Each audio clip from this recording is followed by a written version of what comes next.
আবারও বেরিয়ে পড়লাম। আজ 15ই নভেম্বর। আজ আমাদের গন্তব্য মেঘালয়। আমরা শিলং, চেরাপুঞ্জি এবং বিভিন্ন জায়গাগুলো এক্সপ্লোর করব আর আপনাদের দেখাবো।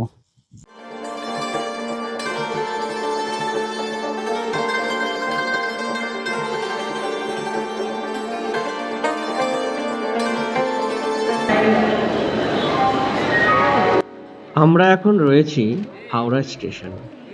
হাওড়া থেকে আপ 12345 সরাইঘাট এক্সপ্রেস ধরে যাব গুয়াহাটি। দ্য ট্রাভেলার্স গ্রুপের সঙ্গে আগেও আমরা ভ্রমণ করেছি, এবারও তাদের সঙ্গেই যাচ্ছি মেঘালয়। দ্য ট্রাভেলার্স গ্রুপের পরিষেবা সত্যি খুব ভালো, তাই আমরা বারবার বেরিয়ে পড়ি এই গ্রুপের সঙ্গে। ট্রাভেলার্স গ্রুপের পক্ষ থেকে এখন সবাইকে দেয়া হচ্ছে একটি গিফট ব্যাগ, যার মধ্যে রয়েছে জলের বোতল সহ সন্ধেবেলার স্ন্যাক্স। 345 आप Howrah Guwahati Saraighat express 9 number platform से रवाना होगी।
সূর্যাস্তের আলোয় রঙিন হয়ে উঠল আকাশ। ট্রেন ছুটে চলেছে দ্রুত গতিতে। রেলপথে দূরে দেখা যাচ্ছে নবনির্মিত বঙ্কিম সেতু, আর সূর্য ডুবে যাচ্ছে পশ্চিমে। ট্রেনের ভেতরে বসে আছি আমরা, চোখ ভরা আনন্দ আর উত্তেজনা নিয়ে। একটা নতুন যাত্রা শুরু হয়েছে আমাদের, একটা নতুন জীবনের সন্ধান। ট্রেনের কাঠের বেঞ্চিতে বসে আছি চোখ বন্ধ করে, আর ভাবছি কোথায় যাচ্ছি, কেন যাচ্ছি। এই প্রশ্নগুলোর উত্তর খুঁজছি আমি। হাওড়া থেকে 4:05 ট্রেন ছেড়ে এখন আমরা এসে পৌঁছালাম ব্যান্ডেল। কিন্তু আমাদের এই রুট দিয়ে ট্রেনটা যাওয়ার কথা ছিল না। এই ট্রেনটা যাওয়ার কথা ছিল কট লাইন দিয়ে বর্ধমান, কিন্তু ওইদিকে কট লাইনে কোনো স্টেশনে কাজ হওয়ার জন্য এই ট্রেনটা ব্যান্ডেল হয়ে যাচ্ছে।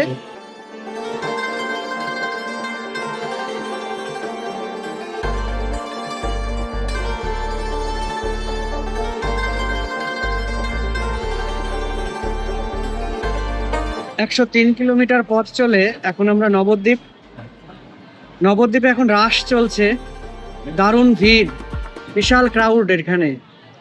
নবদ্বীপ থেকে ট্রেন ছেড়ে দিল, এটা যাবে কাটোয়া, আজিমগঞ্জ হয়ে নিউ ফারাক্কা হয়ে যাবে। ট্রেনটা ডাইভারশন রয়েছে আজকে।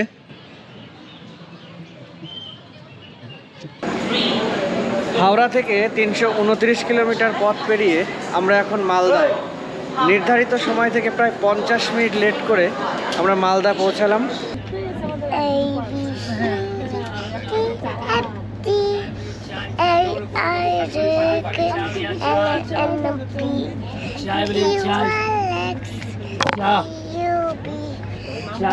খাওয়া যাবে না সকালে, খাবে না? আরে বাবা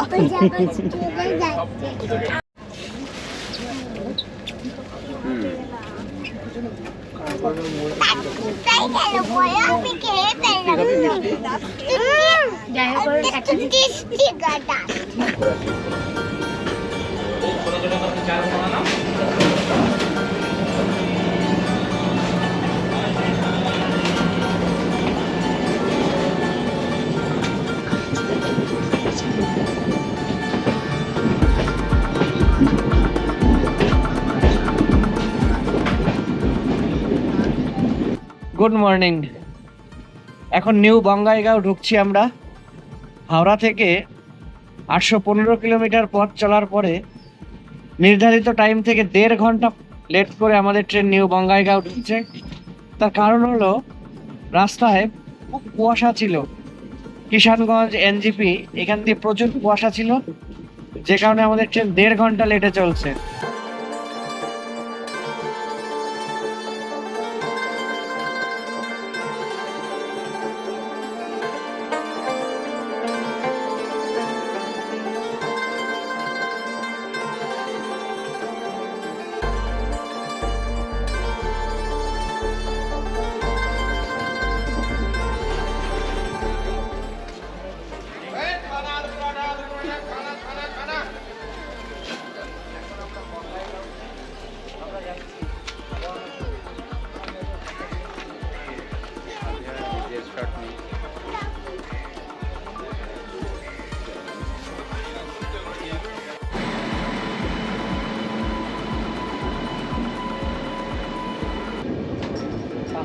পাহাড় নাই, ট্রেনটা পার করছে তো, আর পাহাড়ও আছে।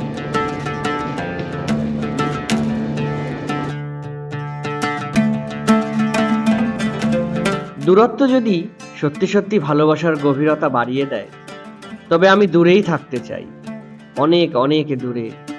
আপনজনেরা যদি আমাকে আপন ভাবতে কুণ্ঠাবোধ করে, তবে গোটা পৃথিবীকেই আপন বানিয়ে ফেলব।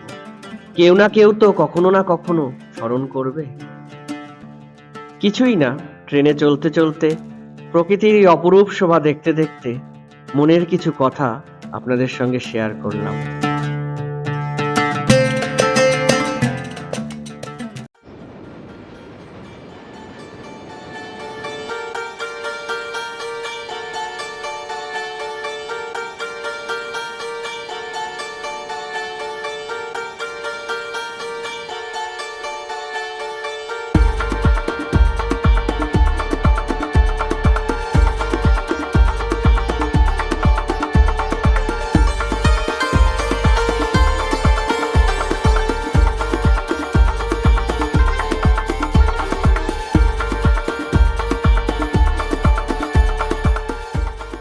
চলতে চলতে এখন ঘড়ির কাঁটায় বেলা 10:30 বাজে। এই যে পাশে যে বিলটি দেখছেন, এটি হলো ডিপোর বিল। এটি কামাখ্যা জংশন ঢোকার একটি ল্যান্ডমার্ক। এই বিলের পরেই কামাখ্যা জংশন। এটি ভারতের আসাম রাজ্য কামরূপ জেলার গুয়াহাটি শহরের দক্ষিণ পশ্চিমে অবস্থিত একটি মিষ্টি জলের হ্রদ। এখান থেকে গুয়াহাটি শহর আর মাত্র 13 কিলোমিটার। অপূর্ব সুন্দর নীল জলের এই হ্রদটির আয়তন প্রায় 10 বর্গ কিলোমিটার। তবে বর্ষাকালে এই হ্রদের আয়তন বেড়ে প্রায় 40 বর্গ কিলোমিটার পর্যন্ত হয়। 1989 সালে প্রায় 4 বর্গ কিলোমিটার এলাকাতে আসাম সরকার পক্ষী অভয়ারণ্য হিসাবে ঘোষণা করে।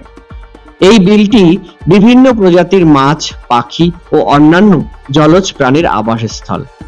এখানে প্রায় 219 প্রজাতির পাখি নথিভুক্ত করা হয়েছে, যার মধ্যে প্রায় 70টিরও বেশি পরিযায়ী প্রজাতি, যারা শুধুমাত্র শীতকালে এদের আগমন ঘটে।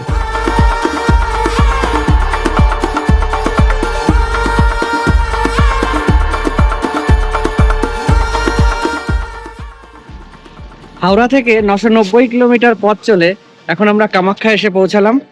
নির্ধারিত সময় থেকে মোটামুটি 1.5 ঘন্টা দেরি করে এই ট্রেন পৌঁছালো কামাখ্যায়। এখান থেকে আর 7 কিলোমিটার দূরে রয়েছে গুয়াহাটি। সেখান থেকে আমাদের গাড়ি রয়েছে, গাড়ি করে আমরা যাব শিলং। আমরা গুয়াহাটি পৌঁছে গেছি নির্ধারিত টাইম থেকে 1.5 ঘন্টা লেটে। আমাদের গাড়ি বাইরে দাঁড়িয়ে আছে, এখন আমরা সবাইকে নিয়ে যাব গাড়ির কাছে।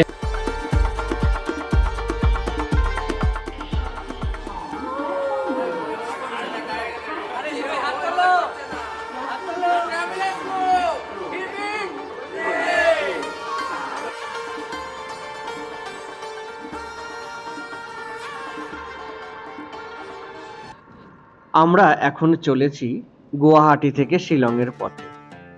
তবে এবার আমরা একা নই, আমাদের সঙ্গে রয়েছে আরো 18 জন বন্ধু, যারা সবাই দ্য ট্রাভেলার্স গ্রুপের সঙ্গেই বেড়াতে যাচ্ছে।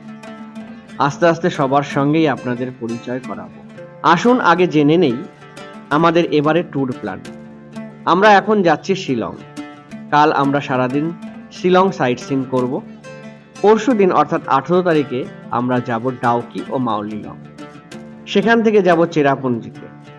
19 তারিখ আমরা সারাদিন চেরাপুঞ্জিতে সাইট সিন করব। 20 তারিখে চেরাপুঞ্জি থেকে গুয়াহাটির উদ্দেশ্যে রওনা দেব।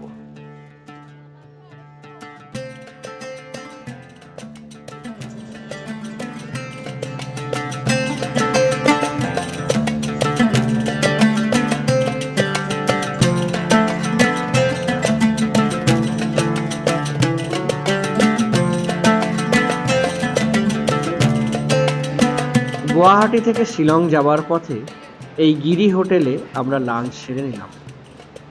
এই হোটেলের শান্ত পরিবেশ আমাকে খুব মুগ্ধ করেছে, তবে খাবারের মান মোটামুটি ছিল। আমরা এখান থেকে লাঞ্চ সেরে যাব উমিয়াম লেকের পথে।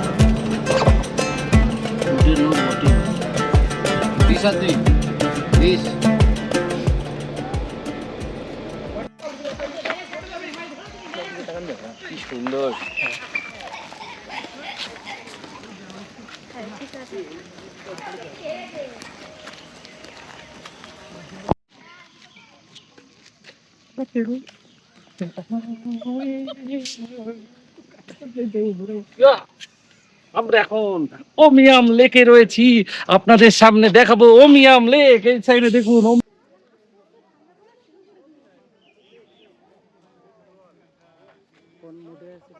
আমরা এখন রয়েছি উমিয়াম লেক। শিলং যেতে উমিয়াম লেকটা অবশ্যই আপনারা ভিজিট করবেন, দারুণ লাগে, বিশেষ করে এই বিকেলবেলা যখন সানসেট হচ্ছে। উমিয়াম লেকের অসাধারণ দৃশ্য আপনাদেরকে দেখাচ্ছি, দেখুন।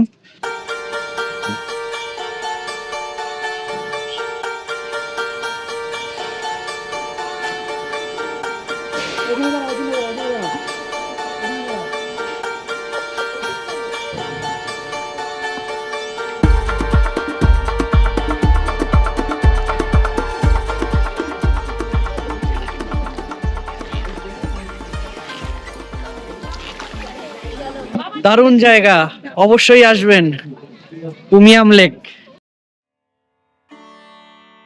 এটি হচ্ছে উমিয়াম লেক।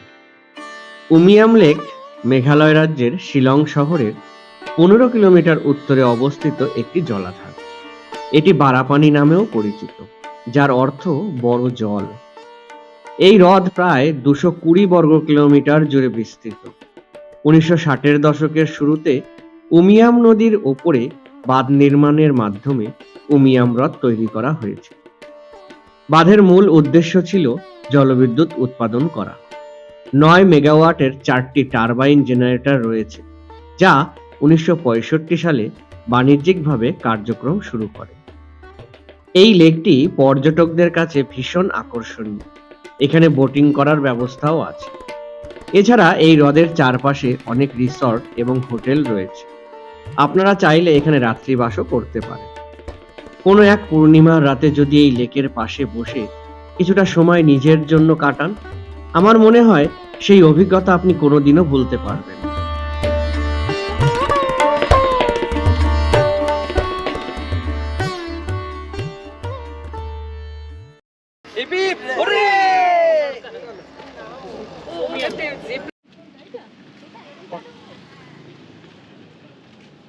আমাদের হোয়াইট র্যাবিট গেস্ট হাউস।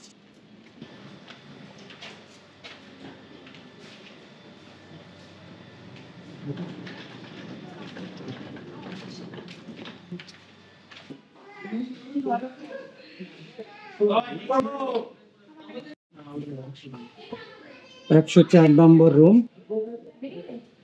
তোকে প্রথম একটা হোয়াইট ডট রয়েছে, 4 নম্বর এখানে মিরর রয়েছে, টেলিভিশন আমাদের রয়েছে, বেড রয়েছে, আর এখানে রয়েছে বাথরুম। সুন্দর পরিষ্কার পরিচ্ছন্ন গিজার রয়েছে।